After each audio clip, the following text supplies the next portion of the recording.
Good afternoon. I'm pleased to have Kathryn Jerrard here with us today, who is the MFRW Northern Region Chair.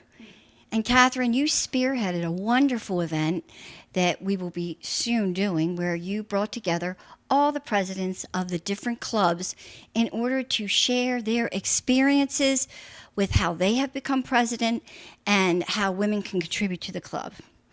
As the regional chair, what do you see as some of the strengths of the various clubs?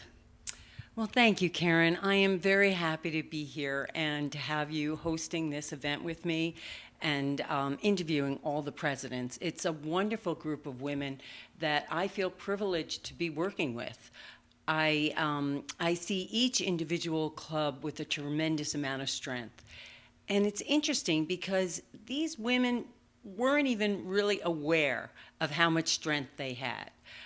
They came here into their clubs because they had a feeling of how they wanted to make things better. They had a passion that was driving them. They knew something was wrong and the direction of the country was going in the wrong direction, and they just wanted to make it better. And most of them will tell you, as you'll soon see, that their kids played a very important role in bringing them to the clubs. And I think they each have a strength that they never even realized that they had. They came into the club, they saw a need, and they fulfilled it, and now each and every day they're growing. And it's really tremendous to see it, and I feel privileged to be in this role as the Maryland Federation Regional Chair for the Northern County. Thank you.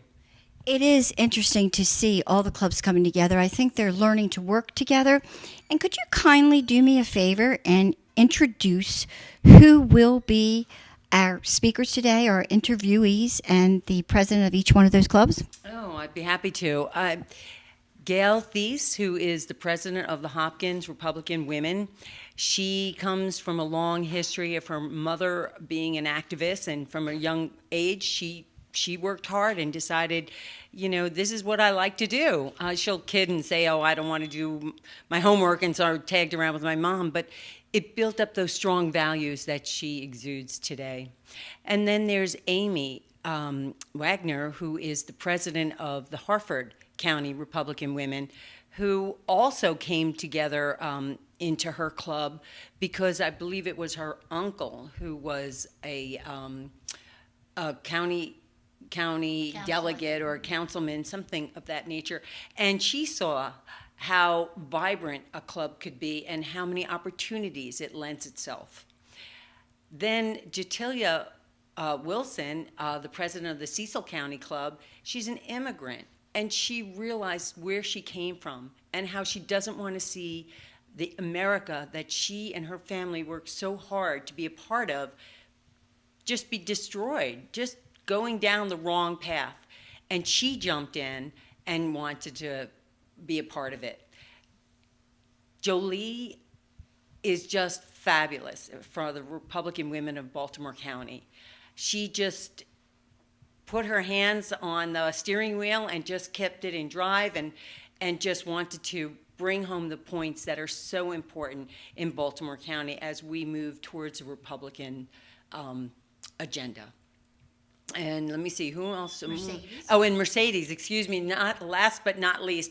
Mercedes is in Moebus, if I pronounced it correctly, hopefully. She is the president of the Carroll County Republican Women, and she is a strong activist mom. She's also the vice president of Moms for Liberty.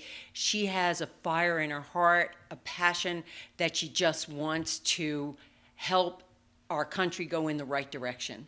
Carroll County is a strong Republican county, and she wants to make sure it stays that way. So I'm so happy to introduce all of them, and I think together we can make a difference. I think so. I think that was one of the, I think the point will be brought up later, that many of the tribes, they never came together and they didn't have strength. And that is what we were looking for. And in these interviews, we will be looking at the strengths of the presidents, but also of the people that surround those presidents. And I think, and you would know because you were the president of the Republican Women of Baltimore County and helped build it, that one of the things you do is look at the people and try to find their resources and mentor them. Could you speak to that, please? Oh, Karen, that is so important because when you want to build your membership, as I hope these interviews will be presented to the community and will build a membership, you want to bring in women that have the passion in their hearts to make a difference in their community. But you really don't know each woman as they enter, but getting to know them is such a joy. Number one, it builds friendships for a lifetime.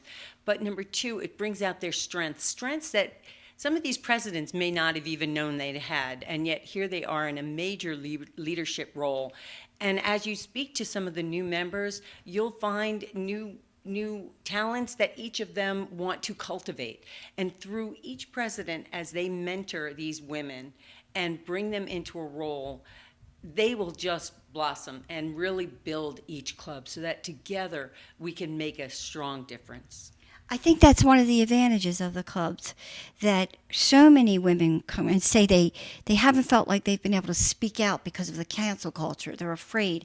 And it is so nice for women to join together with a common cause and learn from each other and learn how to defend our rights. What is your vision for the clubs going forward?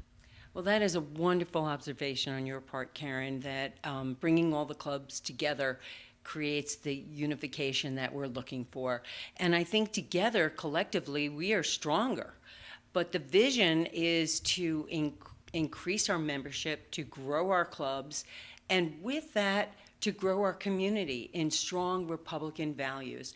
And hopefully, well, it's a definite. We all have fun while we do it. But hopefully we will cultivate strong Republican candidates who will make a difference locally where politics becomes so important for the future. And having these clubs, it brings that out, and we can cultivate new politicians that will make a difference in our community. And women growing. Yes, women growing. Just to be stronger. I want to thank you so much for hosting, for the lovely food, your beautiful home here in Hunt Valley, Maryland. Pleasure having You're you. always so humble, Kathryn. Well, thank you. You know, Thank you're you, very Karen. highly respected, and I appreciate all that you have done and for hosting this event. God bless you. Thank you, Karen. God bless you, too, with all your hard work and with your husband, Mark, who's always helping you and doing so much for the better man. Thank you. And God bless America.